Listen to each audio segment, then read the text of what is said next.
Top quality और consistent performance के लिए सिर्फ सिल्वर पंप। टॉप क्वालिटी और कंसिस्टेंट परफॉर्मेंस के लिए सिर्फ सिल्वर पंप, नाम याद रखना। आपल्यासोबत लोहा कंधार मतदारसंघाचे राष्ट्रवादीचे आमदार प्रताप पाटील चिखलीकर आहेत. साहेब, काय सांगाल, थोड्याच वेळात जे आहे ते नांदेड विमानतळावर अजित पवार यांचं आगमन होणार आहे. कसं असणार आहे सगळा पक्षपरिषद सोहळा? आदरणीय दादांचं आगमन थोड्या वेळामध्ये नांदेडला होईल. त्यानंतर नरसीकडे आम्ही जाणार आहोत. जिल्ह्याचे ज्येष्ठ नेते माजी खासदार भास्करराव पाटील कसगावकर, माजी आमदार ओमप्रकाश पोकर्णा यांच्यासह शेकडो कार्यकर्त्यांचा प्रवेश राष्ट्रवादी काँग्रेसमध्ये दादांच्या उपस्थितीमध्ये होणार आहे.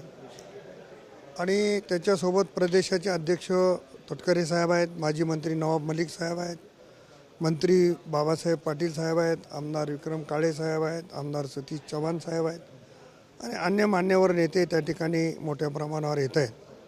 आणि अतिशय उत्साहाचं वातावरण हे नांदेड जिल्ह्यामध्ये आहे. नांदेड जिल्ह्याची राष्ट्रवादी ही अतिशय जोरामध्ये आणि कार्यकर्ते उत्साहानं काम करत आहेत. हे चित्रण गेल्या अनेक दिवसापासून नांदेडमध्ये बघायला मिळते. निश्चित साहेब, ते दिसते. आपण जर बघितलं, शहरात मोठी बॅनरबाजी करण्यात आली, नरसीसुद्धा मोठी तयारी करण्यात आली. एकंदरीत ते मोठं शक्ती प्रदर्शन पाहायला मिळतं या निमित्तानं.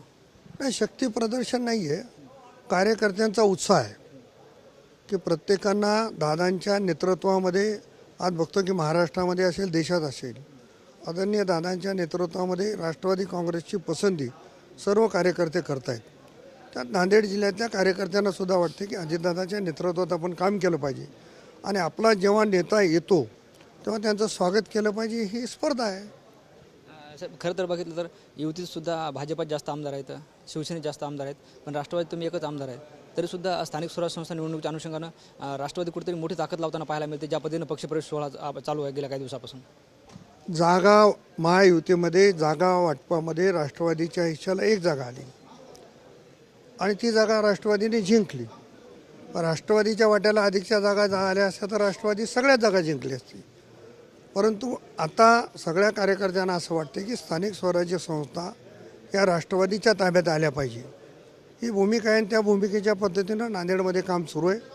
येणाऱ्या काळामध्ये राष्ट्रवादी काँग्रेस पक्ष जिल्ह्यामध्ये नंबर 1चा पक्ष राहणार. जेव्हा मंत्रिमंडळाचा विस्तार झाला तेव्हा कार्यकर्त्यांना आशा होते की प्रताप पाटील चिखलीकर मंत्री होतील. मात्र एका घटनेमुळं धनंजय मुंडे यांनी राजीनामा दिला. पुन्हा कार्यकर्त्यांच्या जे आशा उंचावल्यात, तुम्हाला संधी मिळेल मराठवाड्यातून म्हणून. कार्यकर्त्यांच्या किंवा माझी सुद्धा अपेक्षा राहणं त्याच्यामध्ये गैर नाही आहे. शेवटी हा निर्णय पक्ष नेतृत्वाचा आहे आणि पक्ष नेतृत्वाची अडचण त्यांना माहिती आहे. कारण राष्ट्रवादी काँग्रेसमध्ये सगळेच आमदार हे मंत्री होण्याच्या स्पर्धेतले आहेत किंवा किंबहुना एकापेक्षा एक काय म्हणतात त्याला सरस आहेत. त्याच्यामुळं पक्ष नेतृत्व ठरवेल कोणाला करायचं आहे. मी मंत्रिपदासाठी नाही तर राष्ट्रवादी वाढली पाहिजे याच्यासाठी प्रयत्न करणारा कार्यकर्ता आहे. मराठवाड्याचा विचार केला, नांदेडचा विचार केला तर राष्ट्रवादी नांदेडमध्ये वाढवण्यासाठी मंत्रिपद मिळालं पाहिजे असं वाटतं का नांदेडला? असे की यापूर्वी राष्ट्रवादीला आमदार नव्हता, माझ्या रूपाने आमदार मिळाला. एखादा नेता, एखादा कार्यकर्ता जर सत्तेत असलेला मिळाला तर तो पक्ष अधिक वाढण्याकडे जातो. हे स्वाभाविक आहे की अशा पद्धतीची प्रक्रिया ही गेल्या अनेक वर्षापासून चालते. नांदेडमध्ये जे अनेक पक्ष वाढले त्याचे कारण काही सगळेच सक्षम होते असं नाही. सत्तेतून सगळे पक्ष वाढवण्याची जी भूमिका आहे त्याच्यातूनही वाढलेलं आहे. त्याच्यामुळं या गोष्टीचा विचार हा दादा करतील. परंतु राष्ट्रवादी वाढली पाहिजे, अजितदादांच्या नेतृत्वामध्ये सगळ्यांची इच्छा आहे. निश्चित आपल्यासोबत होते आमदार प्रताप पाटील चिखलीकर, ज्यांनी आपल्या संवाद साधला. कॅमेरा पर्सन अनिकेत दहातोंडेसह ज्ञानेश्वर लोंढे, TV9 मराठी, नांदेड.